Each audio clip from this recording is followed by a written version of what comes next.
Graças a Deus. Saúde a igreja de Deus com a paz do Senhor Jesus. Amém, meus irmãos? Quem está feliz com Jesus? Quem pode dar uma salva de palmas para Jesus?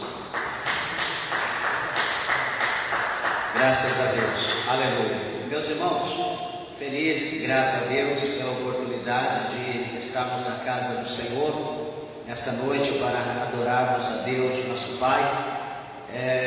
Quero hoje falar da palavra de Deus com os irmãos na segunda carta do apóstolo São Paulo a Timóteo, que encontra-se no capítulo de número 3, para a glória de Deus. Segunda carta do apóstolo Timóteo, do apóstolo Paulo a Timóteo, no capítulo de número 3, para a glória de Deus. Glória a Jesus. Veja se alguém está sem a Bíblia, aproxime-se para que juntos possamos ler a palavra de Deus.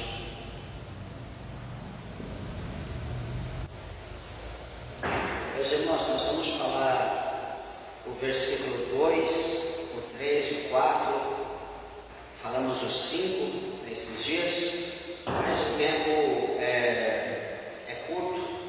Vamos falar apenas do versículo 2, amém?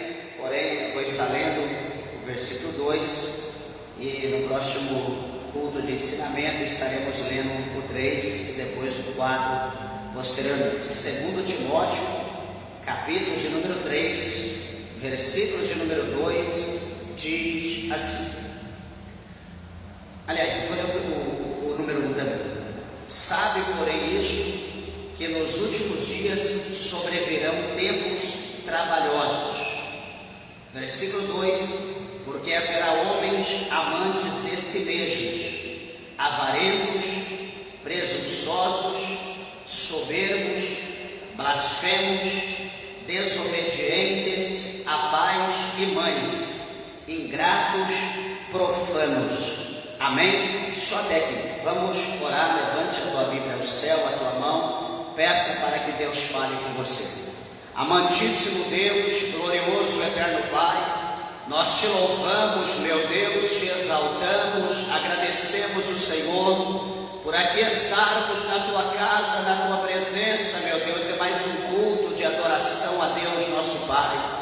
Senhor, fala conosco de uma maneira gloriosa, de uma maneira especial, meu Deus, tirando as barreiras, impedimentos, empecilhos. Senhor, faça com que a tua palavra ela adentre no profundo da nossa alma, Senhor, e que ela venha, meu Deus, produzir o resultado pela qual ela é enviada pelo teu Espírito Santo. Fala conosco, Senhor, em nome de Jesus Cristo, para a glória de Deus, nosso Pai. Amém. Graças a Deus. Podeis assentar, meus irmãos. Desocupe as tuas mãos. Dê uma salva de palmas para Jesus com alegria.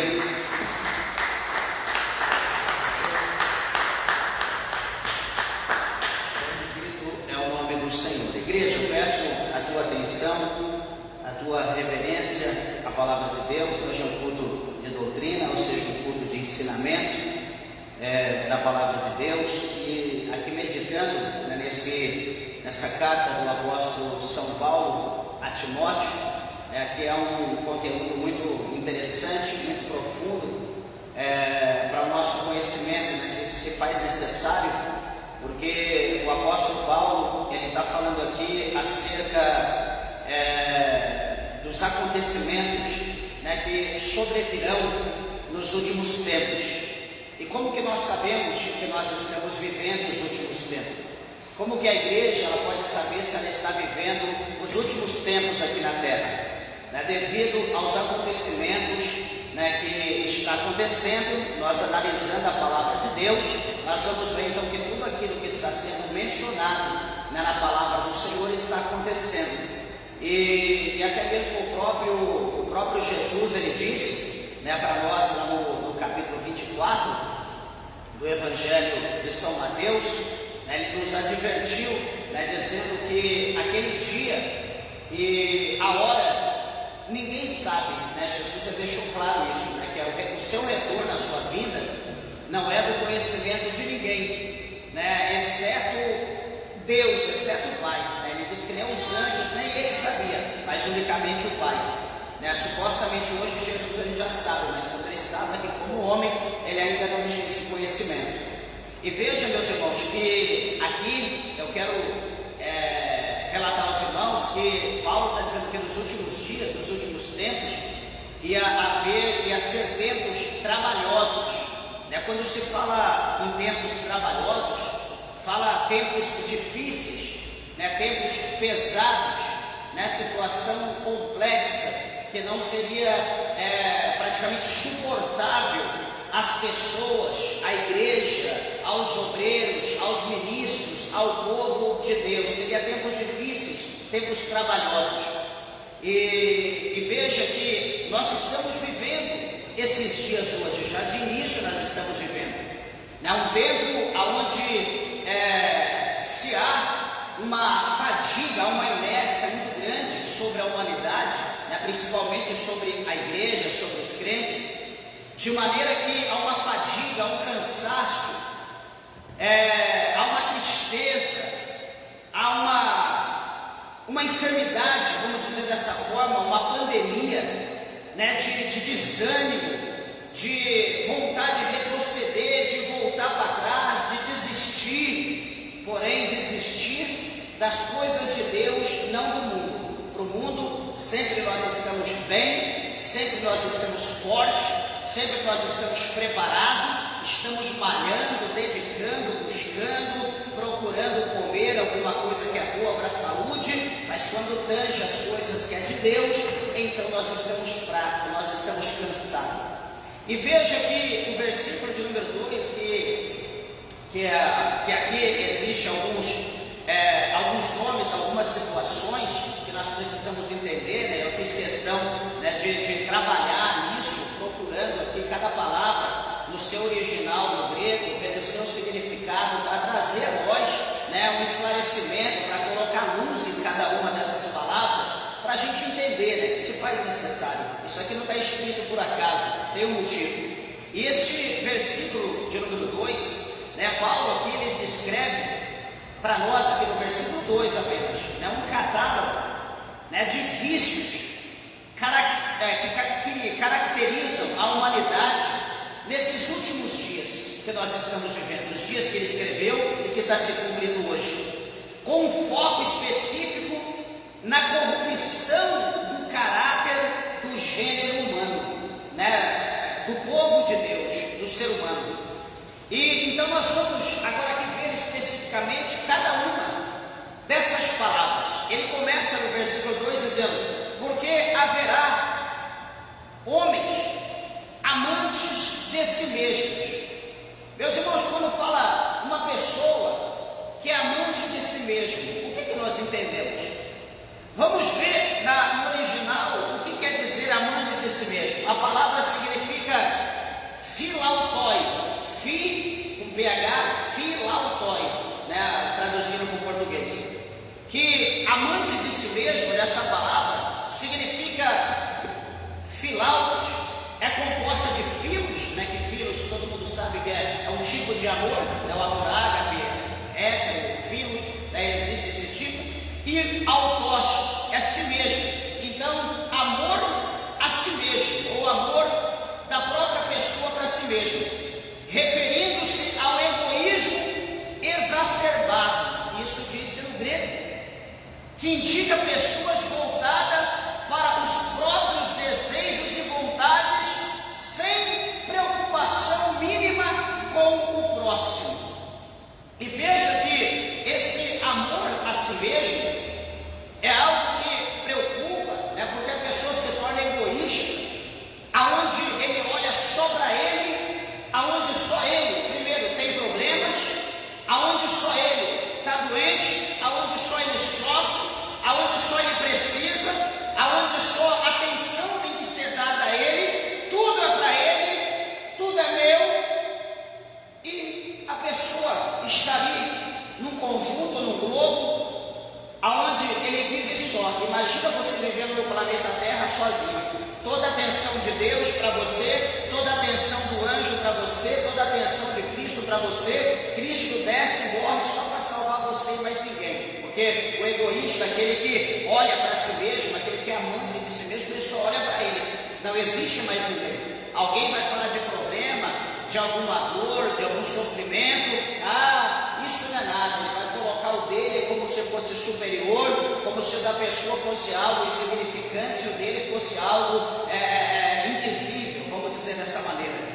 Então, meus irmãos, se nós praticarmos esse tipo de amor, esse amor por nós mesmos, se nós praticarmos isso, nós estamos correndo um risco de nós sermos condenados, porque Jesus ele não diz isso. Jesus ele falou primeiramente, para nós amarmos o nosso Deus, sobre todas as coisas, com toda a nossa força, com todo o nosso entendimento, todo o nosso conhecimento, de todo o nosso coração. E depois o segundo mandamento, para nós amarmos o nosso próximo, o nosso semelhante, como nós amamos a nós mesmos. Isso que Jesus deixou para nós, foi esse ensinamento. E veja que no significado profundo, isso vai mostrar para nós que essa palavra indica um amor obsessivo pelo próprio eu, aonde na filosofia grega, quem já estudou um pouco de filosofia, e ouviu falar de Platão, de Aristóteles, entre outros filósofos, já ouviu falar isso, que na filosofia grega esse tipo de comportamento era visto com repulsa pelos filósofos. Por exemplo, Platão fala do perigo do amor próprio, descontrolado, como a raiz de outros vícios, que ele não para só nisso. Certamente está acoplado, ou certamente ele puxará ou ramificará outros pecados. Para os cristãos primitivos, a autossuficiência e a autoadoração contradiziam diretamente a mensagem de serviço sacrificial e amor ao próximo. E veja que uma aplicação para os nossos dias acerca dessa palavra, a aplicação atual, nós vemos que essa atitude hoje, de várias formas, de narcisismo e individualismo, onde as pessoas buscam apenas benefícios próprios em detrimento de outras pessoas. Pessoas que não olham para ninguém, pessoas que desprezam qualquer uma, pessoas que se passam por doentes. A gente viu muito isso, na época atrás, não muito longo, o tempo da pandemia, onde as pessoas se inscreviam para ter o certo benefício do governo, ali havia, colocava ali alguns limites, e as pessoas sem misericórdia, dos mais carentes, dos mais necessitados, desempregados ou até mesmo miseráveis, as pessoas que tinham posse, muitos aí de condição, se inscreviam, e ali eles não estavam nem aí se o mais pobre, que menos condição ia ficar sem ou não, ele estava olhando para ele, mesmo que era um valor irrisório, mas o importante é pegar alguma coisa para mim e que o problema é dos outros. Quem chega por último fica sem comer. Então isso é muito ruim, isso não cabe para nós, isso caracteriza um pecado condenável, isso mostra os finais dos tempos. A segunda palavra, que está aqui no verso de número 2, é avarentos. Às vezes alguém pode ter o conhecimento dessa palavra avarentos. E quando nós olhamos no grego, avarento quer dizer filargiroi, traduzido, que quer dizer avarentos. E o significado disso significa amantes ao dinheiro. Quando se diz uma pessoa avarenta, às vezes alguém pode pensar algumas outras coisas, mas não o amor ao dinheiro. Pode pensar que ele pode ter amor a algumas outras coisas, mas quando se fala avarento no grego, se fala uma pessoa com esse nome filargiroi, ou quando se diz no grego esse nome, é uma pessoa que ama o dinheiro. É uma pessoa amante do dinheiro, uma pessoa amante da riqueza, uma pessoa que não abre a mão para ajudar ninguém. não se refere apenas à posse de bens materiais. Não se refere apenas à posse de bens materiais, mas, veja bem, a idolatria do dinheiro. Você sabia que muitas pessoas, eu mesmo conheço a minha esposa, nós conhecemos pessoas de muita condição financeira, que não sabem o que tem, vamos dizer dessa maneira, mas que na hora de comprar alguma coisa para comer, a pessoa vai lá na padaria, vê aquele saquinho de coisa que é da manhã, que já está para fechar o comércio ali, né, junta ali aquilo que sobrou, coloca no saquinho, não que está ruim, mas é algo que já está vencendo, ou vai pela manhã e compra coisas vencidas que ficou do dia anterior, para pagar bem mais barato do que comprar alguma coisa fresca que foi feita na hora, para não gastar dinheiro. E assim não só no pão, não só em um lanche, mas em qualquer outra coisa. A pessoa procura comprar coisas vencidas, que está próximo de vencer, comprar alguma coisa no brechó, comprar alguma coisa num lugar usado, de segunda, terceira, quarta mão, para não gastar. Não que a pessoa é pobre, não que a pessoa é um coitado, mas que a pessoa é um avarento, a pessoa é um miserável. Ele não tem coragem de abrir a mão, nem para se vestir, nem para comer, nem para ter um conforto. Meus irmãos, com base nisso, o Senhor Jesus Cristo, Ele diz para nós que o que adianta o homem ele ganhar o mundo todo e ele perder a salvação da sua alma?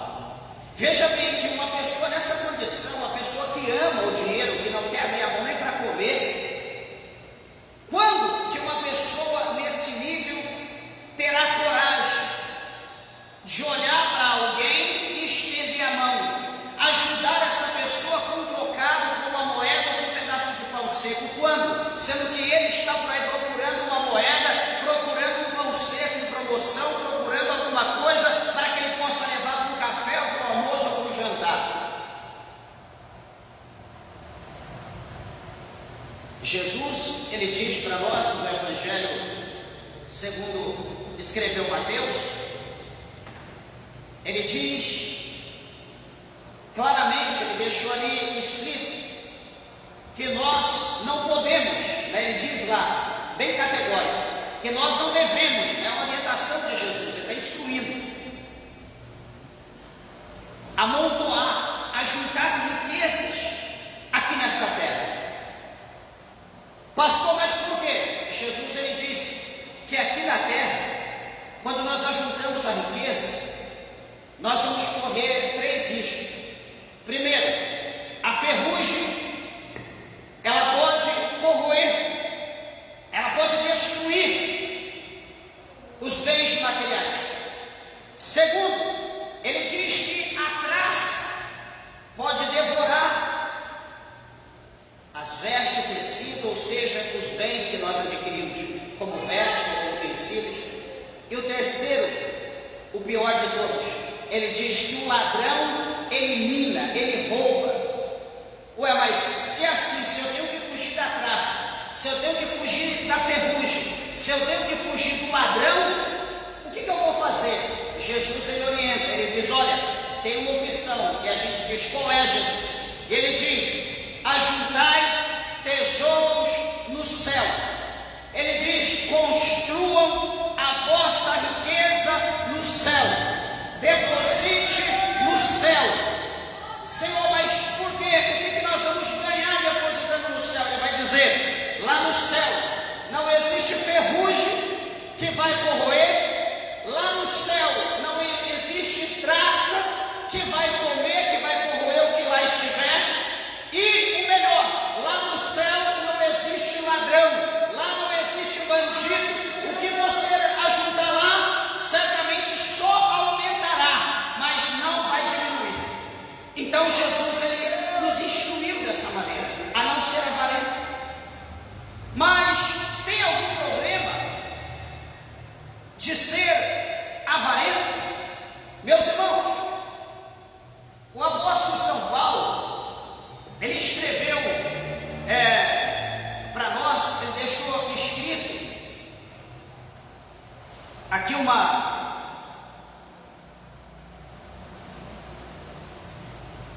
alguns versículos que eu achei muito interessante. Eu quero compartilhar aqui com os irmãos. O capítulo 6 de Timóteo,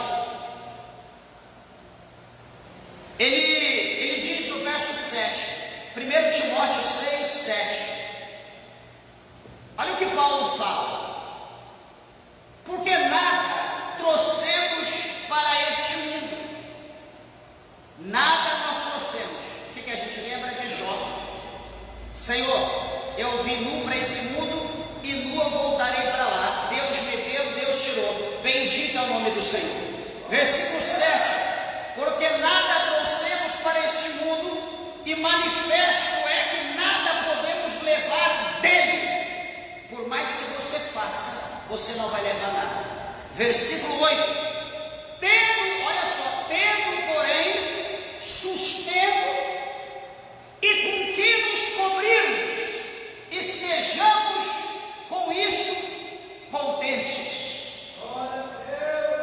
Tendo porém sustento e com que nos cobrirmos, estejamos alegres, estejamos contentes. E ele diz: mas os que querem ser ricos caem em tentação e em laços e em muitas concupiscências loucas e nocivas, que submergem os homens na perdição e ruína. E ele diz: porque o amor ao dinheiro, aqui trocando o amor ao dinheiro, nós podemos falar avarentos, né? Porque o amor ao dinheiro é a raiz de toda a espécie de males. E nessa cobiça, alguns se desviaram da fé e se transpassaram a si mesmo com muitas dores.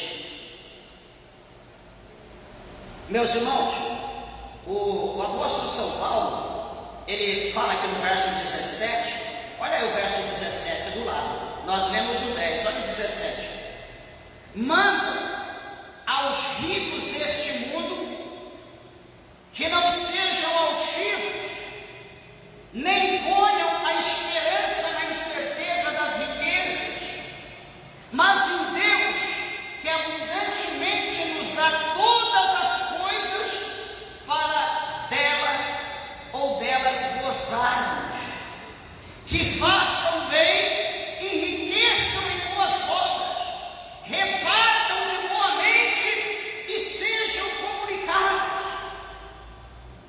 que entesourem para si mesmos um bom fundamento para o futuro, para que possam se apoderar da vida eterna.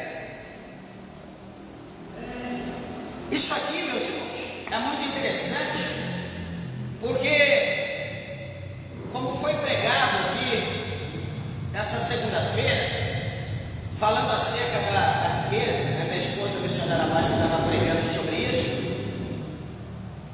e ela estava falando sobre a riqueza, mas ela não estava dizendo sobre a riqueza palpável, visível, sobre a riqueza material. Ela estava falando no capítulo 3 de Atos dos Apóstolos, aonde aquele mendigo, aonde aquele homem coxo, aleijado, estava na porta, ali ao lado da porta formosa do templo, pedindo esmola um ao outro, porque ele sobrevivia de esmola.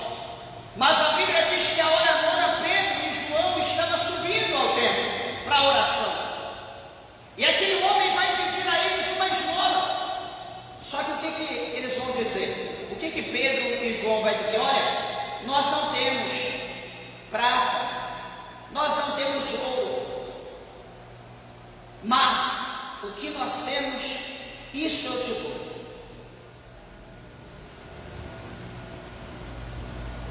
A prata e o ouro, veja bem, vale muito, mas não vale tudo. Nem toda riqueza pode curar alguém. A medicina não tem o poder, por mais que se injete dinheiro, a medicina não pode fazer algo que não pode ser feito.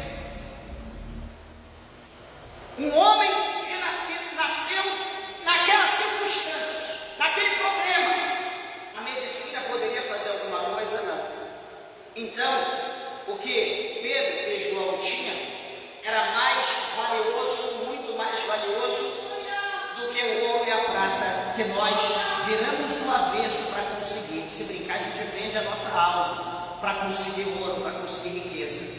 Mas João e Pedro diz que não é assim, a gente não pode fazer isso, porque o que há em nós é muito mais valioso, rentável do que o ouro e a prata que nós estamos correndo atrás. Ele diz: eu não tenho prata, eu não tenho ouro, mas o que eu tenho, isso eu te dou. E ele diz: em nome de Jesus Cristo, o Nazareno, levanta-te e anda. Aquele homem que era coxo, aquele homem que era mais de 40 anos naquela situação, ele levanta, ele firma os seus pés e ele anda na frente de Pedro e de João, entra no templo pulando, saltando e dando glórias a Deus, glorificando o nome do Senhor. O dinheiro não pode fazer isso, mas o poder que há em Jesus Cristo pode. Aquele milagre que Pedro e João fez, aquilo estava rendendo alguma coisa no céu para eles, porque o nome de Jesus Cristo, o nome de Deus, estava sendo glorificado, e a multidão que estava no templo começaram agora a adorar, glorificar o nome do Senhor. Então Pedro e João estavam agora galgando riquezas no céu por causa daquela alma, por causa daquele milagre, daquela alma que se converteu e entrou no templo para adorar o Senhor. Então o poder de Deus é muito mais valioso do que a riqueza. A gente quer buscar riqueza, começa a buscar o poder de Deus, começa a clamar por poder, por unção, por virtude, por autoridade de Deus, começa a pedir esse poder que estava em Pedro, que estava em João, que está em Paulo, começa a clamar, a pedir. Isso não é pecado não, pode pedir, que o Senhor dá deliberadamente a quem pede. Os dons do Senhor é sem limite. Esquece um pouco a matéria, esquece um pouco o dinheiro, esquece um pouco o mamão, começa a buscar a Deus.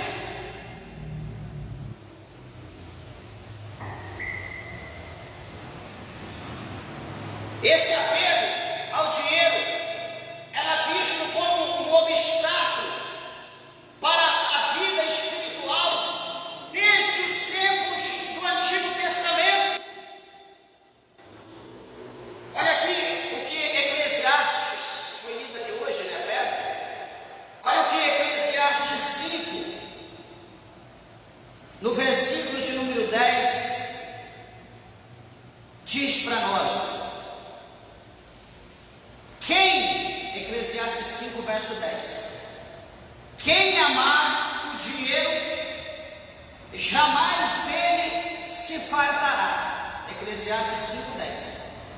Quem ama o dinheiro, dele jamais se fartará. E quem amar a abundância, nunca se fartará da renda. Também isso é vaidade, diz o sábio Salomão. Quando nós olhamos aqui em 1 Timóteo, no capítulo 6, no versículo de número 10, a Bíblia diz que o amor a Ele, nós temos aqui, é a raiz de todos os males, é a raiz de todo o pecado. Mas, mesmo assim, nós sabendo disso, nós arriscamos a nossa vida.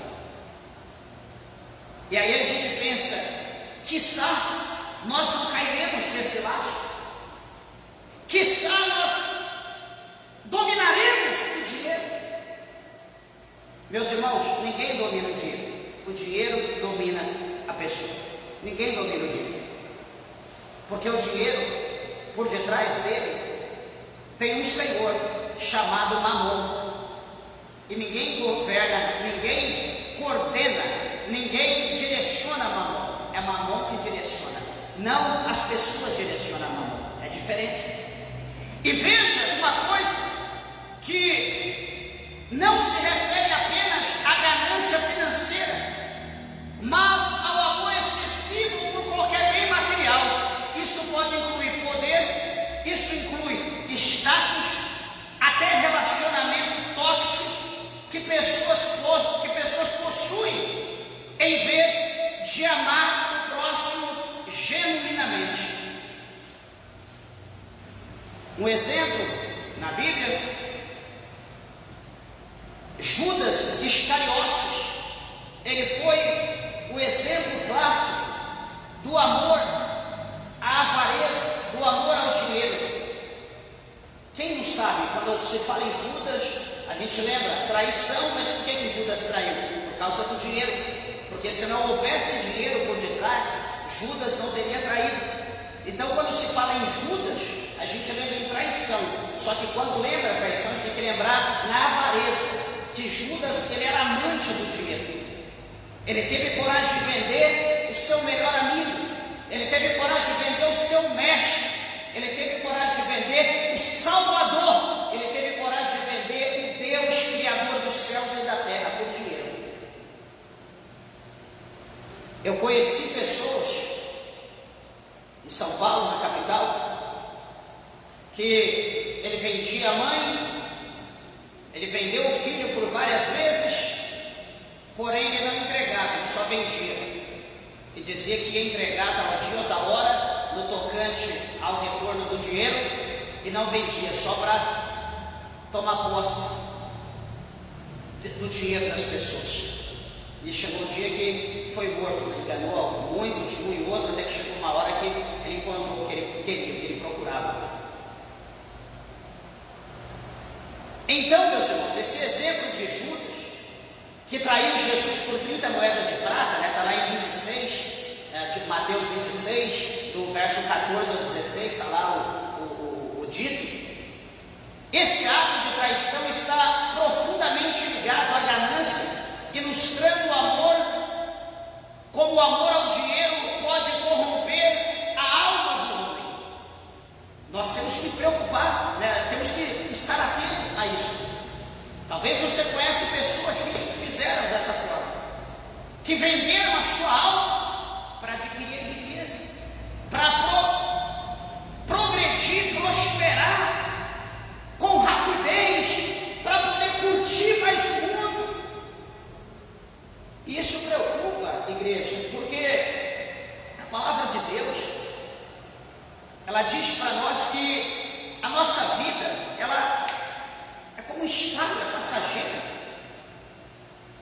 Está no capítulo 14, né? Eu pregava sábado lá no Espírito Santo, capítulo 14 de Jó, e do versículo 1 lá até o versículo de número 7, Jó, ele explica lá os pormenores, ele dá ali alguns exemplos para nós, do que é a vida do cidadão, do que é a vida do homem.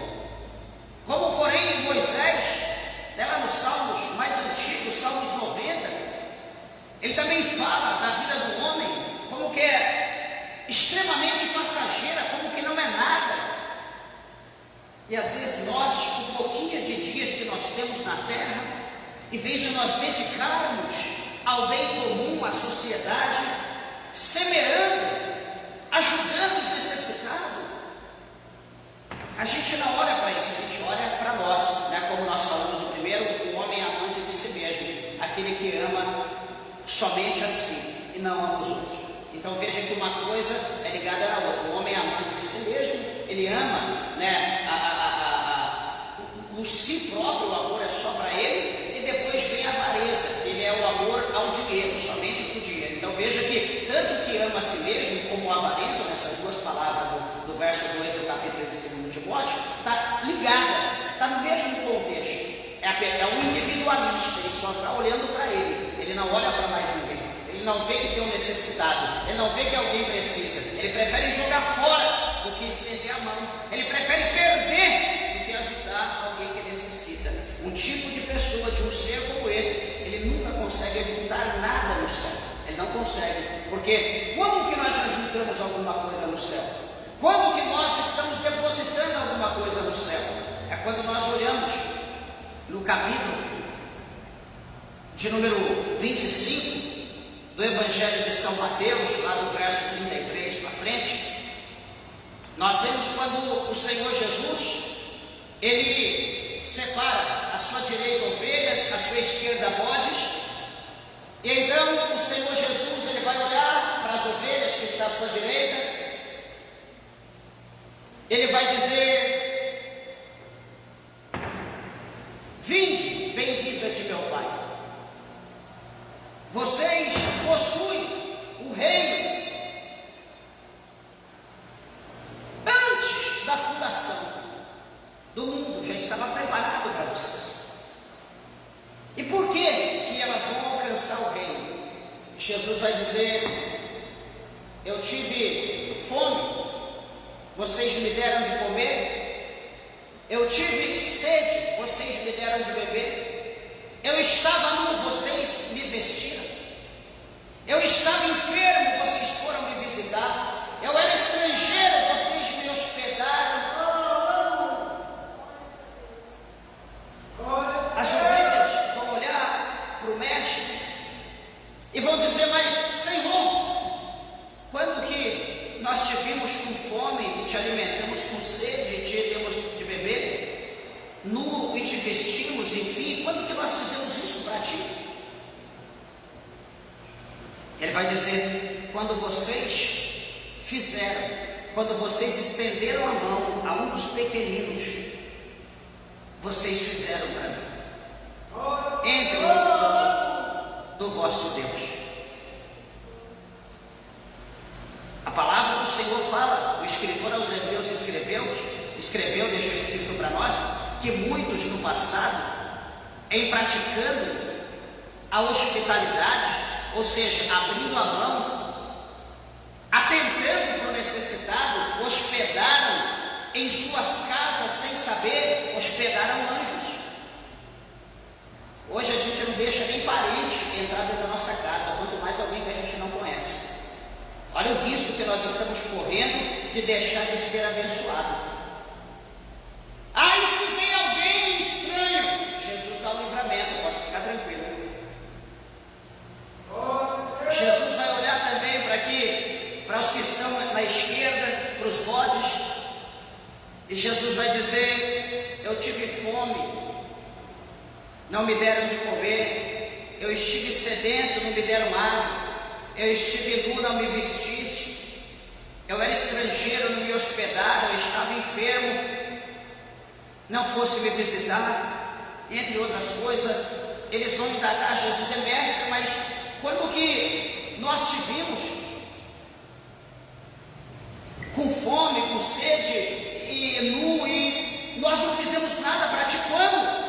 Jesus vai dizer: quando vocês deixaram de fazer para um desses pequeninos, vocês deixaram de fazer a mim. Aí Jesus vai dizer: lançai eles no fogo eterno, no abismo que foi preparado para Satanás e seus anjos. Ali haverá pranto e ranger de dentes. Meus irmãos, é uma coisa de se pensar. O que nós estamos fazendo com aquilo que Deus colocou na nossa mão para fazermos? Será que nós estamos somando? Será que nós estamos juntando no céu? Ou será que nós estamos olhando só para o nosso umbigo, só para o nosso nariz? Será que a gente esquece? Agora há pouco, aqui na porta da igreja, alguém veio aqui chorando, pedindo alguma coisa, comida, por exemplo, quase que eu não tinha nada pronto em casa, senão eu ia colocar, me levar em casa e dar um coisa para comer. Olha o nosso coração quando a gente vê que alguém precisa. E a gente não pode fazer nada. Nós não estamos num ambiente, num campo fértil para auxiliar da maneira que é necessário. E quantas das vezes bate-se na nossa porta, no nosso portão, alguém pedindo qualquer coisa, e a gente lá em abundância diz: eu não tenho. Você sabia que as nossas palavras têm poder? Você sabia que amanhã você pode correr um grande risco de, às vezes, ter e não poder comer? Eu conheci um homem muito rico, um turco, dono de hospital lá no sul do Brasil, muito grande, fazendas imensas. Inclusive, meu pai trabalhava para ele. E ele olhava a gente comendo, ele tinha inveja, porque ele dizia: eu sou rico, eu posso comprar qualquer coisa, e eu vejo vocês comer tanta vontade, eu tenho vontade de comer, eu não posso comer. Porque a doença que eu tenho, o dinheiro que eu tenho, não cura a doença que está no meu corpo. Você está entendendo como que é? Às vezes a pessoa tem, mas não pode. É como dizer, eu não tenho, mas tem, mas não pode. Ou às vezes ele tem vontade, mas ele não tem. Por quê? Porque ontem ele disse que ele não tinha, hoje ele não está tendo, porque ele profetizou que ele não tinha. Então as nossas palavras têm poder, cuidado. Se você tiver alguma coisa de vida com alguém, por mais que seja um só, compartilhe com o próximo. Talvez você está fazendo aquilo para alguém, pode ser um anjo, pode ser o próprio Cristo passeando ali na tua casa, o enviado do Senhor. E ele vai dizer, Deus te abençoe 100 vezes. E quando você menos espera, aquilo se torna horrores, que você fala, meu Deus, como que isso pode acontecer? Só quem vive, meus irmãos, de fé, só quem crê nessas coisas, entende o que eu estou dizendo. Talvez quem não tem essa vivência, quem nunca passou por isso, não entende. Mas enfim, a terceira palavra, aqui do 2 Timóteo capítulo 3, verso 2, na primeira, porque haverá homens amantes de si mesmo, o segundo é avarento, e o terceiro é homens presunçosos. Homens presunçosos. Talvez para nós, no português, fala presunçosos, pode vir alguma coisa na nossa mente assim, mas vamos ver o que fala o grego. No original traduzido, a palavra presunçoso significa alazones, significa traduzido presunçosos. E alazon originalmente se referia a charlatões ou pessoas que enganavam os outros com promessas vazias. No Novo Testamento isso aponta para aqueles que se vangloriam de suas conquistas, mas vivem de uma maneira enganosa e sem substância. Assim relata o grego o significado dessa palavra presunçosa. Quando nós olhamos para essa palavra que mostra charlatões ou pessoas que enganavam os outros com promessas vazias, por exemplo, nós lembramos do capítulo lá em Atos dos Apóstolos, quando Filipe ele vai a Samaria ou a Samaria, e ali ele está pregando a palavra de Deus com poder, ali milagres, cura, libertação, batismo nas águas, coisas extraordinárias estão acontecendo. Só que Filipe, ele vai encontrar ali com um charlatão, ele vai achar um homem presunçoso, como Paulo está dizendo. Por quê? Porque esse homem era um homem que se dizia ser um homem de Deus, se dizia ser uma grande divindade dos céus, um homem que tinha comunhão com Deus, um homem que era misterioso, um homem poderoso, aonde ele enganava as pessoas com artes mágicas.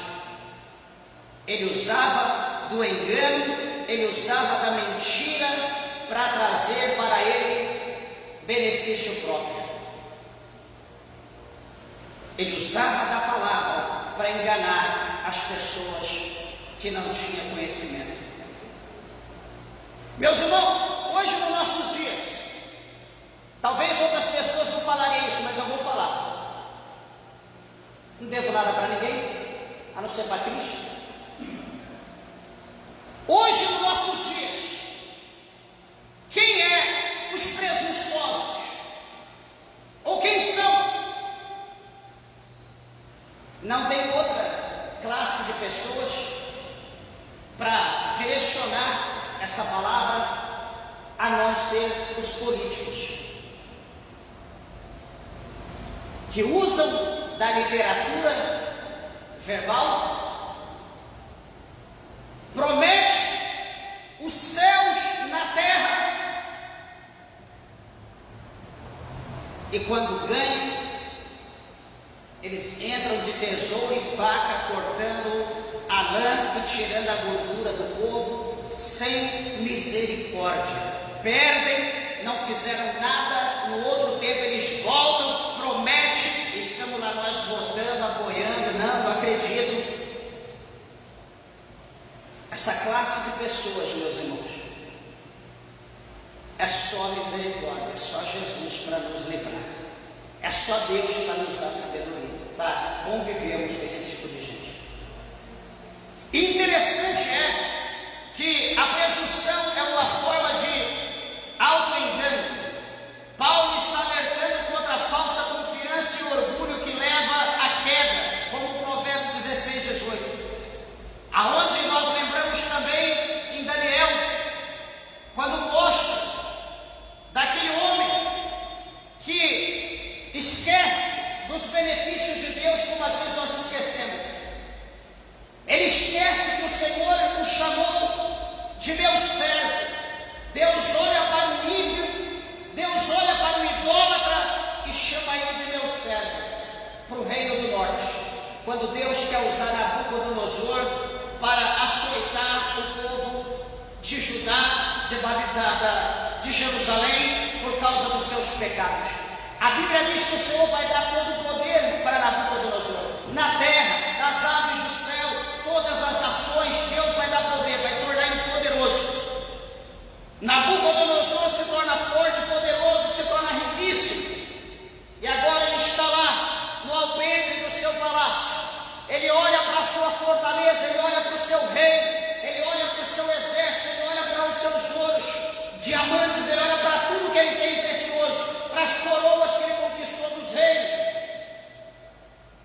E ele diz aquela célebre frase que trouxe a maldição, que trouxe a sua queda. Como as nossas palavras têm poder, como é bom ouvir isso. E ele diz bem assim: não é essa a grande Babilônia que eu construí com a força do meu braço para a glória do meu nome? Já pensou?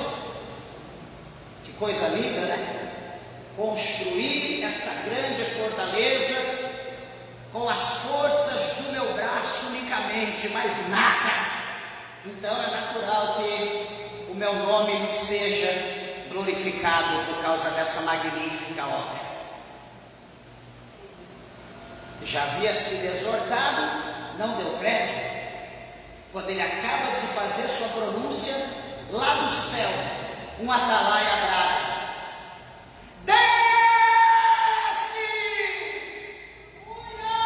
o reino foi passado de ti, ó rei.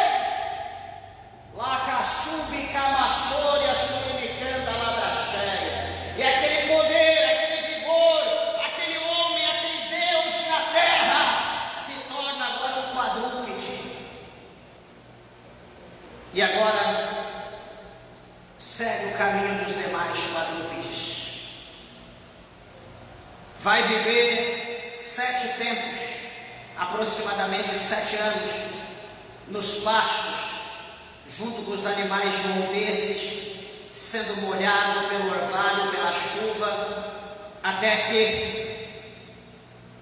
ele reconheça, até que venha o seu entendimento, e que ele reconheça que o Eterno reina, e que ele tem poder e domina sobre todos que estão na terra, sobre todos os reinos.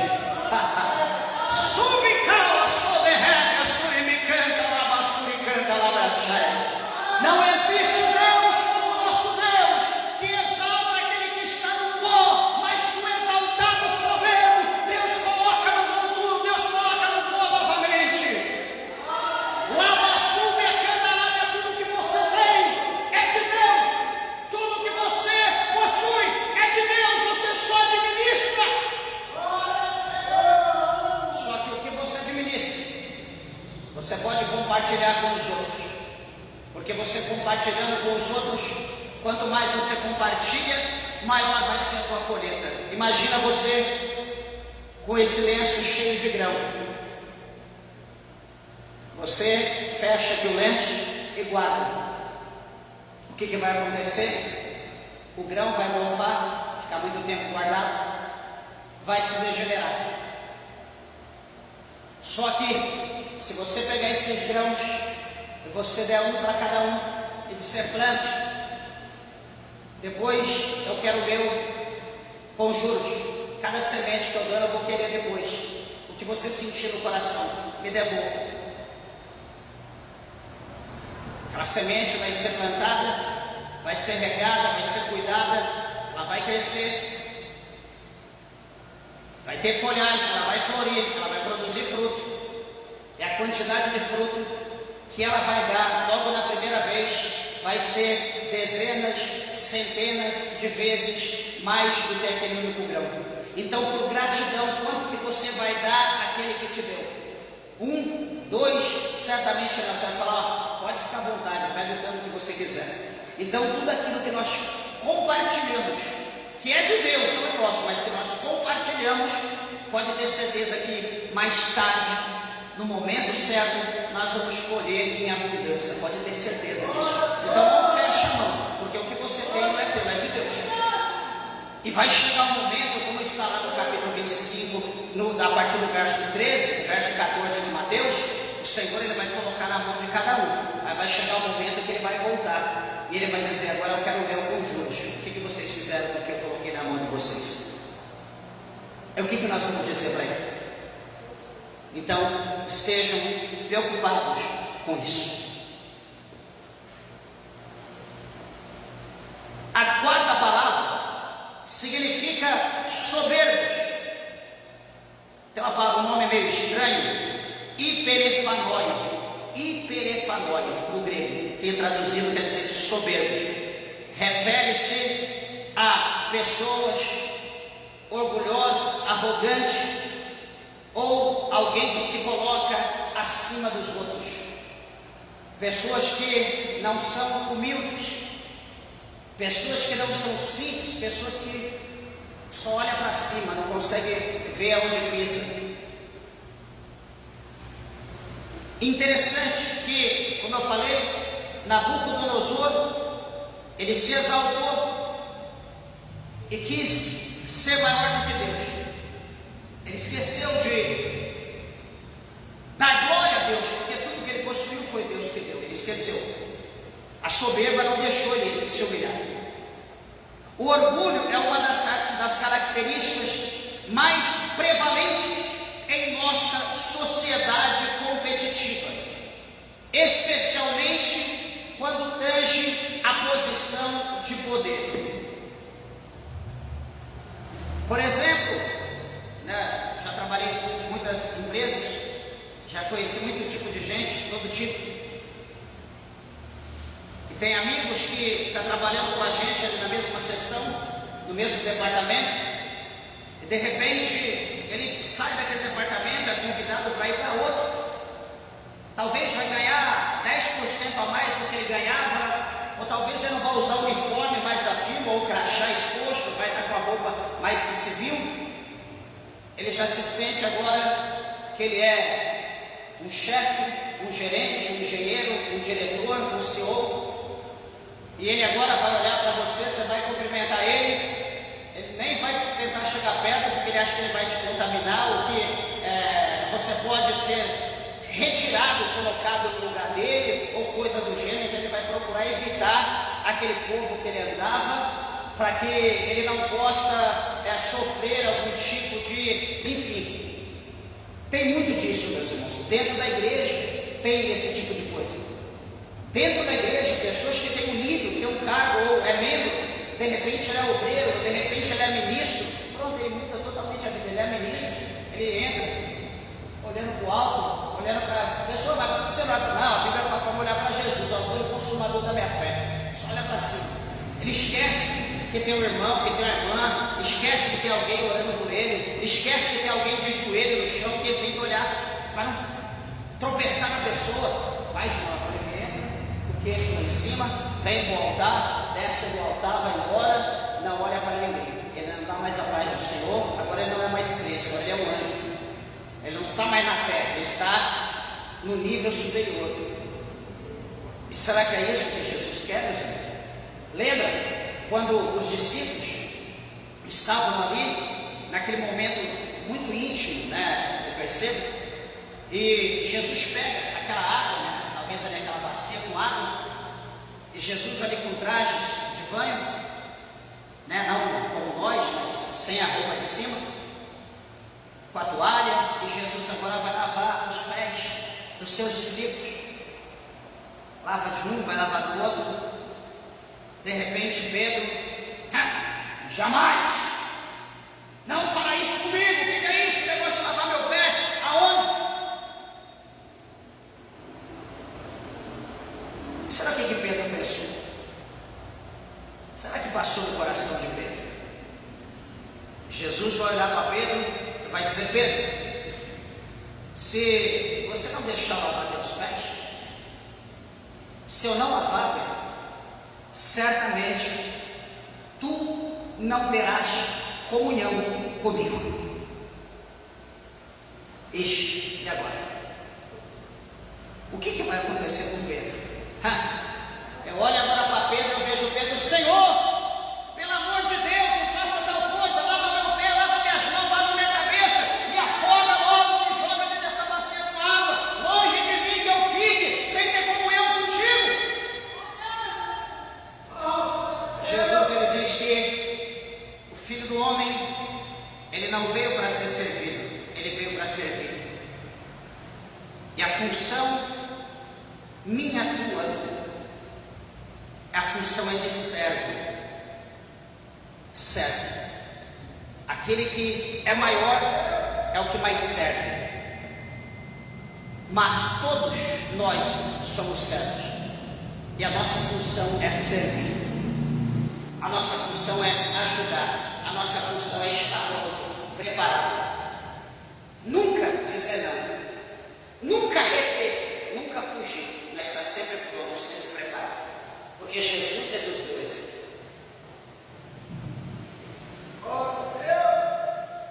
A quinta palavra, aqui do verso 2, chama blasfemos. Já vou encerrar, eu queria falar tudo, o verso 2, né?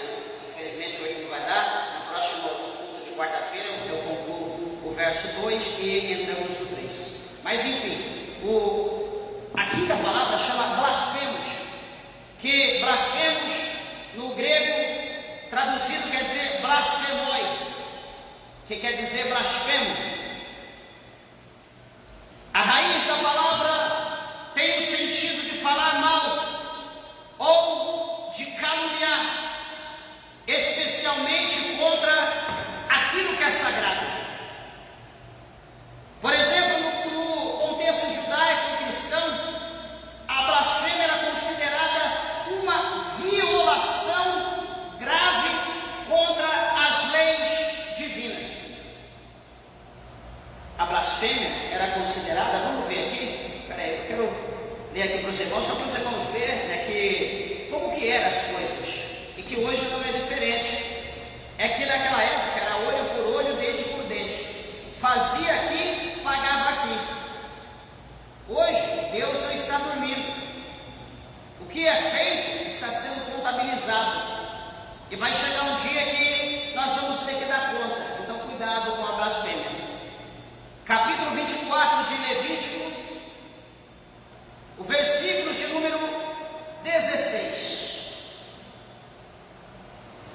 nos diz assim: e aquele que blasfemar o nome do Senhor, certamente ele morrerá. Toda a congregação certamente o apedrejará, assim o estrangeiro como o natural, blasfemando o nome do Senhor, o nome do Eterno, esse será morto. Veja, meus irmãos, como que a blasfêmia era uma situação, aqui falando do que é sagrado, falando de Deus, das coisas santas. Olha para nós hoje, como que nós tratamos a igreja de Deus? Como que nós tratamos o santuário? Como que nós tratamos o altar? Como que nós tratamos uma doutrina, um ensinamento, como nós estamos fazendo aqui hoje da palavra de Deus.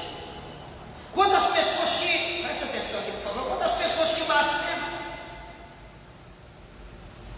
quantas pessoas que murmuram, e que talvez você possa não estar sussurrando, talvez você possa não estar falando, expressando, mas você pode estar pensando, você pode estar questionando a tua mente, o teu coração.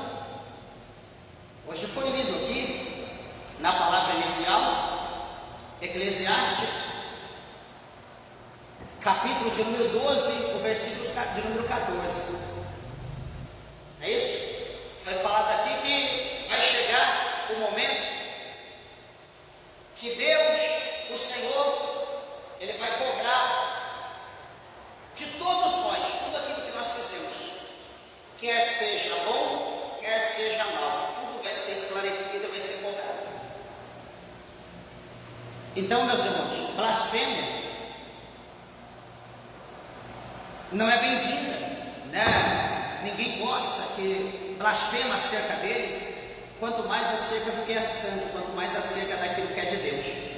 E um detalhe, Paulo aqui usa o termo, não apenas para ofensa contra Deus, mas contra qualquer coisa sagrada, pois a blasfêmia não envolve apenas falar mal de Deus diretamente, mas pode incluir atitudes e ações que diminuem a santidade de Deus. Por exemplo, seria profanar o nome de Deus por meio de uma vida hipócrita que contradiz a vida professada. Aqui em Romanos 2, 24, cadê aqui? Romanos 2, 24, por exemplo, diz assim, porque, como está escrito, o nome de Deus é blasfemado entre os gentios por causa de vós, judeus. Vamos trocar aqui? O nome de Deus está sendo blasfemado por causa de vós, crentes. O nome de Deus está sendo blasfemado por causa de vós, igrejas. Está vendo aquilo que Paulo está falando para os romanos? Romanos, será que, qual é o testemunho que os romanos estavam dando? Qual eram as obras que eles estavam, Romanos 2, 24? Quais as obras que eles estavam praticando? Quais eram as suas atitudes?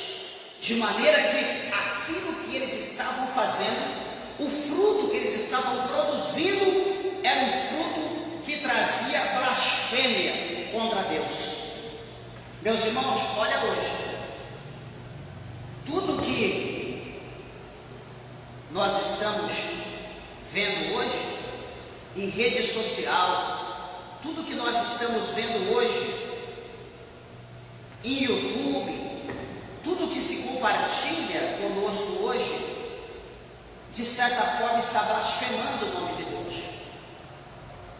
É a lascívia, é o adultério que está de forma deliberada, é a prostituição, é obreiro que cai, é pastor que cai, é relacionamento de irmão com irmão, é obreiro com obreiro, é pastor com membro. Desculpa do que eu vou falar, mas hoje está do jeito que o diabo gosta e do jeito que Deus abomina, do jeito que Deus se ira. Tudo isso que está acontecendo, você abre alguma coisa, um videozinho que você vê, o nome de Deus está sendo blasfemado por algum gesto, alguma atitude de algum cristão.